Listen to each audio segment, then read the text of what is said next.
Hoduu hijootiin dambiin ministeerri barnootaa baasee manni maree waliigalaa dhimmoota Islaamummaa Itoophiyaa morme maali? Egaan guutummaa isaa qabannee isiniif dhufneerra hanga xumuraatti nu faana ta'a. Akkam jirtu hordoftoonni eebbaa broadcasting. Warreen maatii keenyan ta'an amma subscribe gochuun mallattoo bilbilaa tuqaa koomentii jalatti yaadaaf qabdannuuf share gochuudhaan hiriyoota keessan bukkee geessisa. Manni maree waliigalaa dhimmoota Islaamummaa Itoophiyaa fi kan naannoleesii imaammataa ministeerri barnootaa uffannaa barattoota musliimaa irratti baasee akkasumas naannoo Amaaraa keessatti barnoota giizii marii malee barattootaaf kennamaa jira jechuun mormuun ibsa baasaniiru. Manni maree waliigalaa dhimmoota Islaamummaa Itoophiyaa ibsa baaseenii qajeelfamootni ministeerri barnootaa baasee kan barattoota musliimaa uffata amantaa isaanii irratti hundaa'uun qooduu waan ta'eef ni balaaleffanna jedhame. Tarkaanfii ministeerri barnootaa kun dhimma amantaa keessa seenuu fi mirgoota heeraa kan sarbudha jechuun himate manni maree.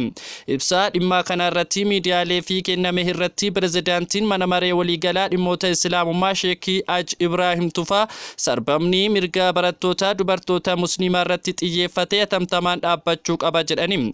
Dhorkii niqaabaa dabalatee dhorkiiwwan uffata irratti kaa'aman barattoota musliimaa qooduu fi duula itti yaadamuun taasifamaa jirudha jechuun ibsani. Kanaaf qoodinsi manneen barnootaa keessatti sababa uffataan dubartoota Islaamaa qofa irratti raawwatu fudhatama hin qabanii ni falminas jedhani. Itti dabaluunis ministeerichi hijaabaa heeyyamee niqaabaa dhorkuun akka dhimma amantaa keessa galuutti ilaalamas jechuun ibsani. Kanaaf mootummaan tarkaanfii atamtamaa akka fudhatu manni maree waliigalaa dhimmoota Islaamummaa Itoophiyaa kan gaafate. Kana dura baatii Amajjii bara 2025 keessa Tigraayitti shamarran musliimaa hijaaba uffatanii akka hin baranne dhorkamuu hordofee mormii cimaan ka'ee ture. Barattoonni musliimaa kutaa 12ffaa magaalaa Aksum keessa jiranii bulchiinsa manneen barnootaa hijaabaa akka ofirraa baasan isaan ajajuu hordofee qormaataa biyyoolessaatii fi guyyaan galmee jalaa darbuu gabaasnee turre. Baatuma Amajjii keessa yuunivarsiitii Diillaatti barattoonni dubartoota musliimaa niqaaba uffatan mooraa yuunivarsiitichaa akka seenne dhorkamuun gaariin isaanii masgiida keessa bulaa akka turan gabaafamaa ture. Boodarraa garuu dhimmi kun furmaata argachuun barattoonni kunneen gara barnoota isaaniitti akka deebi'an taasifameera.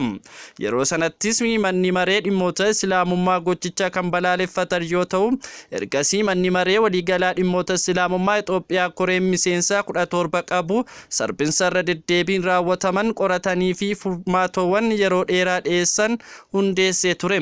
Ibsa manni maree waliigalaa baasee hordofuun manneen maree olaanoon dhimmoota Islaamummaa naannolee garaagaraa deebii qindoomina qabu kennuun manni maree waliigalaa waliin akka dhaabbatan ibsaniiru. Dhorkoowwan uffatarra kaa'amanii fi barnoota giizii marii malee barattoota irratti fe'ame ta'uu eeruun imaammatoowwan loogiiti jedhani. Manni maree naannolee Amaaraa, Gambeellaa, naannolee kibba Itoophiyaa fi Finfinnee tarkaanfiiwwan fudhataman eeraa kan faallessanidha jechuun dhimmicha balaaleffachuu ibsani. Ministeerri barnootaa mana maree waliigalaa dhimmoota Islaamummaa waliin akka mari'atuu fi qajeelfama mirga amantaa sarbuurraa akka of qusatu waamicha taasisaniiru. Biiroon barnootaa naannoo Amaaraa bara barnootaa bara 2025 keessa kutaa 3ffaarraa eegalee manneen barnootaa sadarkaa tokkoffaa fi sadarkaa lammaffaa hunda keessatti barnoonni giizii akka kennamu taasiseera. Biirichi yaadni barnoota kanaa barsiisuu fi gaaffii hawaasarraa dhiyaate irratti kan hundaa'e ta'uu fi hambaan beekumsaa kun dhalootaa dhalootatti darbuu qaba yaada jedhu irraa ta'uu ibsee ture. Haa ta'u malee namoonni fi ogeeyyonni hedduun barbaachisummaa afaan giizii barsiisuu akkasumas barsiifata hidhata amantaa ortodoksii waliin qaburraa koonii yaada mormii qabaachuu fi murtee hawaasaa kan barbaadu ta'uu ibsani. Biiroon barnootichaa garuu dhimmicha utuu furmaata hin argatiin barnoota giizii barsiisuu eegaleera. Manni maree olaanoo dhimmoota Islaamummaa naannoo Amaaraa biiroo barnoota naannichaa waliin barattoota musliimaa dirqamaan giizii barsiisuun mirga amantaa sarbuu ta'uu eere. Dhimma kana irratti biiroo barnootaa naannoo Amaaraa waliin marii taasifnus deebii hin arganne jedha manni maree kun. Tarkaanfiiwwan dhimma amantii akkasii keessa galan kunneen itti gaafatamummaa kan hin qabnee fi ajandaa dhuunfaa uummata walitti buusuu akka ta'e manni marichaa kan ibse. Tarkaanfiiwwan kun ajandaa uummataa fi mootummaa adda baasuuf kaayyeeffatedha jedhe. Manni maree naannolee adda addaas naannoo Amaaraa keessatti barnoota giizii dirqamaan barattoota amantaa Islaamaaf kennamuun gochaa guutummaatti itti gaafatamummaa hin qabnee fi sirreeffamuu qabu jechuun ibsaniiru. Dabalataanis gochii qoodinsaa dubartoota musliimaa irratti ministeera barnootaan ba'e mirga hawaasaa musliimaa cabse waan ta'eef fudhatama hin qabu jedhani.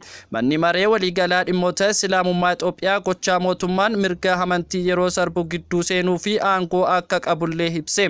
Kanaaf waabii heeraa mootummaanii kennamurraa darbuun barattoota musliimaa guutuu biyyattii irratti xiyyeeffatee rakkisuu fi sodaachisuun dhaabbachuu qaba jechuun ibse. Manni maree dhimma Islaamummaa naannolee fi magaalaa mana maree waliigalaa dhimmoota Islaamummaa waliin ta'uun sarbinsa uffannaa Islaamaa fi barnoota giizii waliin wal qabatu furmaatni sirreeffamni akka kennamu tumsuu barbaachisaa akka taasisu heerani. Biiroon barnootaa naannoo Amaaraa ibsa kanaa fi hanga ammaatti deebii kenne tokkoyyuu hin qabu.